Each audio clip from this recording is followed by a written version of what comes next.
Hey, and welcome to the highlights of episode number 159 with Michael Bernard Beckwith. Some of my favorite parts of this episode were when he talks about lucid dreaming and how we can all experience it. I also loved when he explains what is life visioning and how it differs from visualization, and again, how we can all do it today. But there is so much more wisdom and inspiration that you get in the full episode. So to listen to the full podcast and get all the info in the show notes and be incredibly inspired by this beautiful man, head on over to melissaambrosini.com/159 right now. Welcome, Michael. I am so excited to have you on the show today. Can you take us back? Tell us your story and how you got to where you are today doing the work that you now do. So if we go back, I had a spiritual awakening when as I was attending a USC psychobiology major, and I began to have a series of inner experiences that totally shifted my life. And one of the experiences, I was killed in a lucid dream, and I died. It's very painful, physically and emotionally. And when I woke up, I could see that we were surrounded by a presence of love, beauty, and intelligence. It totally shifted my perspective on life, and I began to study primarily to find out what had happened to me. And then as years went on, I began to integrate the different insights that were occurring. One thing led to another. I became a spiritual therapist, began to help people one-on-one. Over the years, following happened, and I finally gave up my resistance to actually start a spiritual community. In the beginning, I was not trying to be a public figure. I was just having a private love affair with this presence.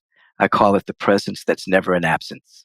So I'm giving you the short version of some very intense moments, very intense embracing of inner experiences that took place, so that primarily when I'm teaching and working with individuals, it's really not from book knowledge as it is more from direct encounter with this life, this intelligence, this beauty, this love that wants to know itself as each and every one of us. So it's been 32 years now. And for someone who has never heard of lucid dreaming, can you please explain what is that? Lucid dreaming is when you're having a dream, but you're conscious in the dream. You're awake, even though you're dreaming. So I'm able to see what's going on around me. I'm very conscious about what's happening. I can look down and see my hands and my feet. In some cases of lucid dreaming, I can actually choose to go places and visit. So this lucid dream that I had back in that day happened almost every night for a long period of time. And these three men were chasing me in this dream, but I always woke myself up before they could get to me. But every night they were a little bit closer to me. Then at one point I could see the outline of their faces. I turned around and I saw this very small tent with thousands of people trying to get in this small tent. And I knew every single person in line. And I said to myself, I'm not going to run because all of these people are my friends and they can help me. And one by one, they turned their back on me. Two men held me down. One plunged a knife in my heart. The pain was excruciating and I died. When I woke up, that's when I could see differently. The animate and inanimate objects glowing with the presence of such brilliance. So that's a lucid dream. I have other ones as well. I have lucid dreams. Sometimes the other night I was in a lucid dream, but it was a friend of mine who had passed over and I was with her and we were having a wonderful time, even though she had died. But it was very real. I mean, I knew she was there. It was very, very alive, very conscious. So lucid dreaming is not like other kind of dreams where you subconscious may be giving you messages and things of that particular nature. This is you're absolutely awake, but you're dreaming at the same time. Okay, so how do you do it? Like, how do you get yourself into the state where you can lucid dream? Well, if you want to practice lucid dreaming, then what happens is once you kind of realize you're dreaming, Then you look, one technique is to look for your hands. Find your hands. It becomes like an anchor point, and you become aware that you're dreaming, but you're awake. And once you're able to do that, then you can make a decision. You can say, you know what? I want to walk down this hallway, or I want to go fly over the ocean. I want to go see something. And then you find that you can actually do that. Now, some of that is lucid dreaming, some of that is astral traveling. For me, it just kind of happened spontaneously during that particular period of time in my life. I would find myself out of my body and I would travel and see things. And then in that particular case I just described, that was a lucid dream. That wasn't astral travel. That was actually a lucid dream in which I became very conscious in it. And if people want to do that, there must be, I believe, some kind of grounding in the awareness that life is for you. You don't have a lot of fear or anxiousness about what you may encounter. You must rid yourself of the belief that there's something out there that's stronger than you are, that's bigger than you are, because as a spiritual being, there's nothing that is more bigger than you are. But we have sometimes a very small perception of ourselves, so we think there's things out there that are much more powerful than we are. Wow. So it is possible for everyone to experience this? Oh, absolutely. Everyone dreams every night, they just don't remember. Mm. And so what we can begin to do is you can begin to, when you wake up in the morning, quickly try to remember what you dreamt about and write it down. And you'll start to develop a memory pattern that will, as you wake up, you'll remember more and more and more and more until you're able to actually remember to wake up in your dream. Sometimes you can actually, before you go to bed at night, give yourself a message or an order to remember your dream, or to dream about an answer that you need in your life.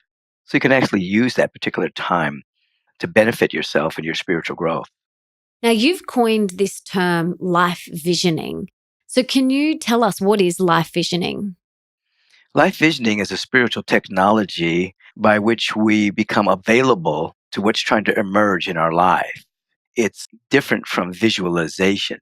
Visualization, we actually use our creative imagination to visualize something we would like to manifest in our life.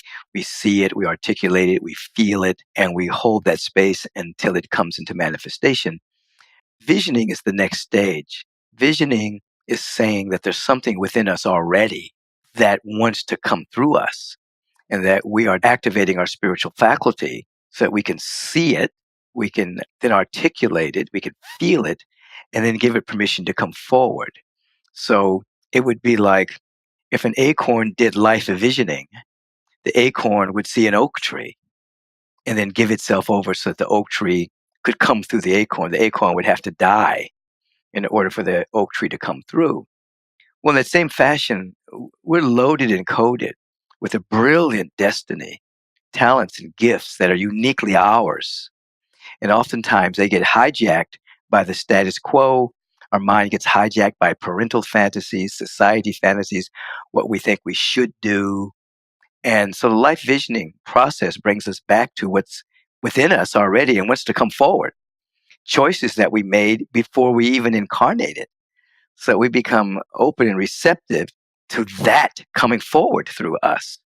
So it's the next stage beyond visualization. It's visioning. Mm. It's transformational as well because we have to ask questions about our own becoming.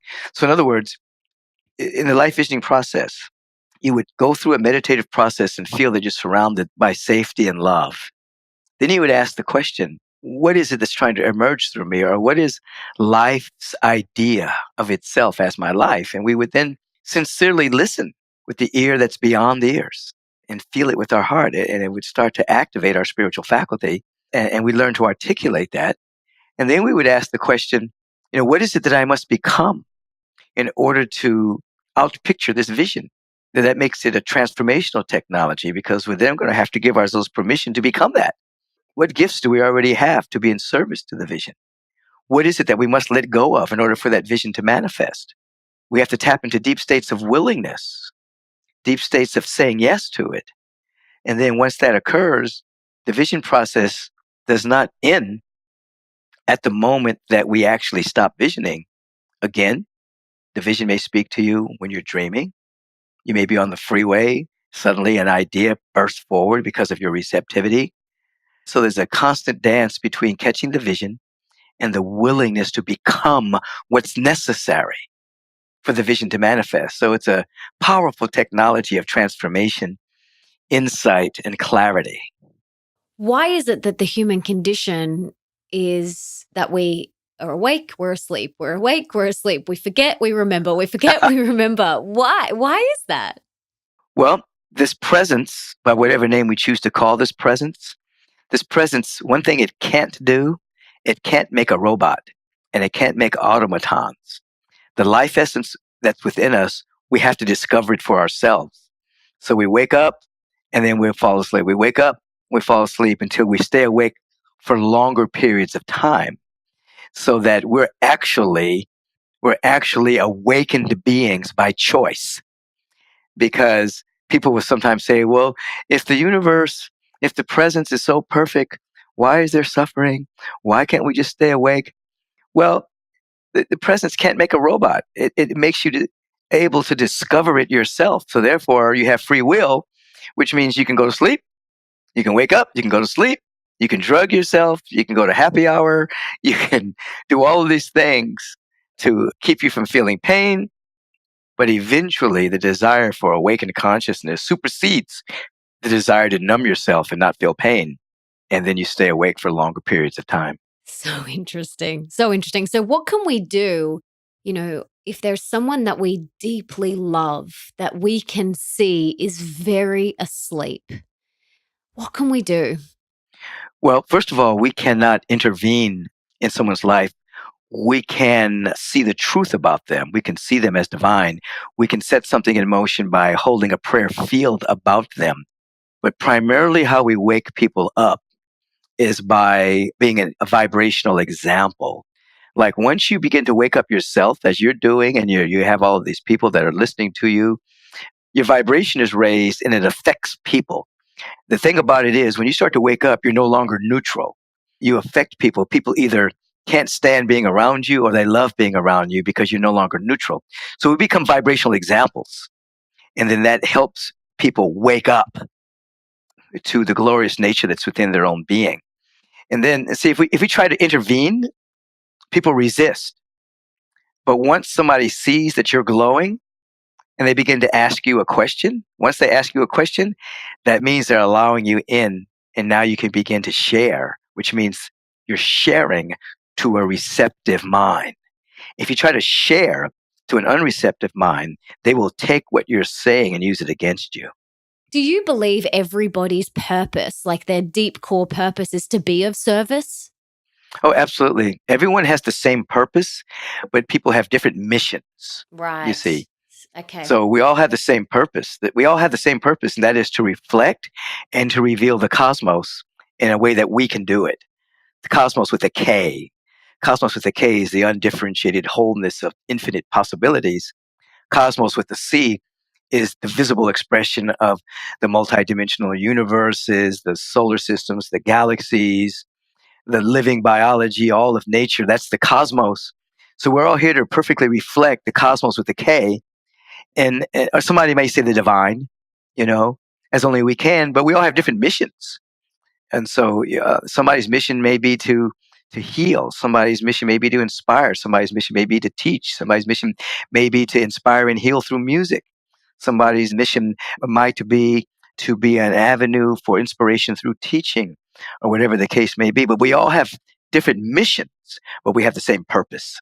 I love that. I love that so much. You've just I can hear everybody just these light bulbs going off, because a question that, often comes up in this personal development and spiritual world is, what is my purpose? What is my purpose? And you have just defined it for everyone. Everybody's purpose is to be of service. And the way that you do that, the way that you package that is unique to you, and you get to put that bow around it. And like you said, whether it's through writing books or music or whatever it is, that is unique to you. But deep down, the purpose is to serve.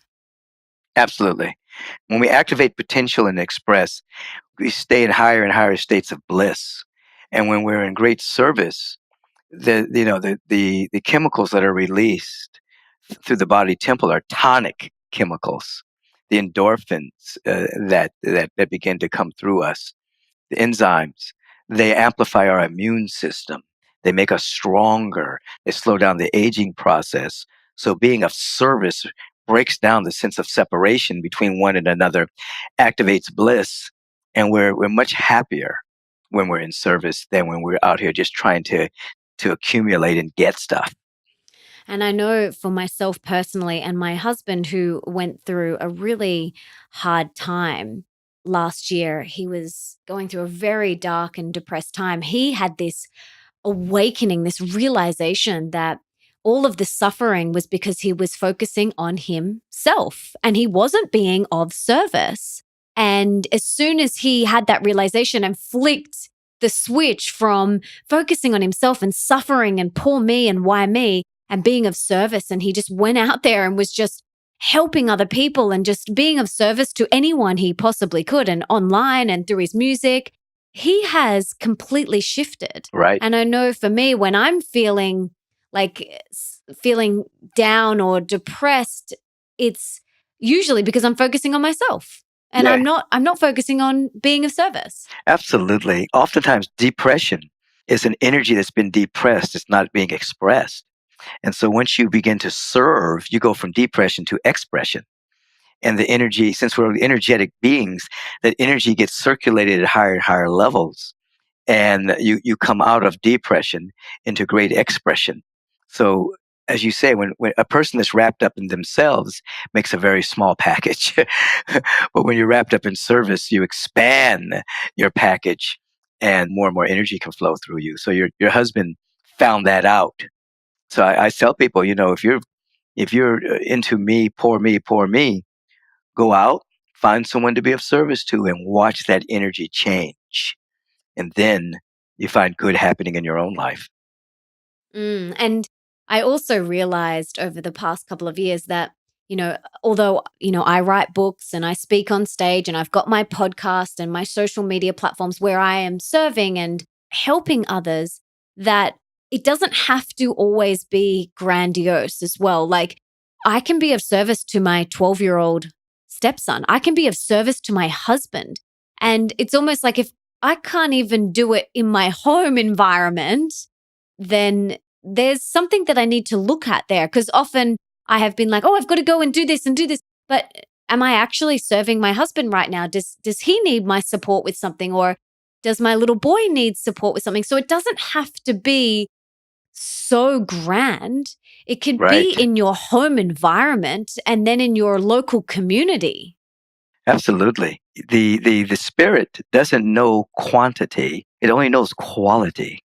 So if you're putting your full attention into being of service to your child or a neighbor or a friend, that quality ripples out through eternity. Mother Teresa said something along the lines of, you don't have to do great things, you just do everything greatly. You put your full attention into what you're doing, and then the entire presence gets to express in that powerful way. And you start to be a channel as able to hold more energy, and then you find yourself able to so-called do bigger things because you're able to hold that magnitude at a higher capacity because of how you've given to something that may seem small or minute. There's really it's just like in acting. There's no small roles. You know, you have to put your full attention to whatever role you're being called to do. Life is the same thing. There's nothing big or small. It's just, are you putting your full attention there or are you not?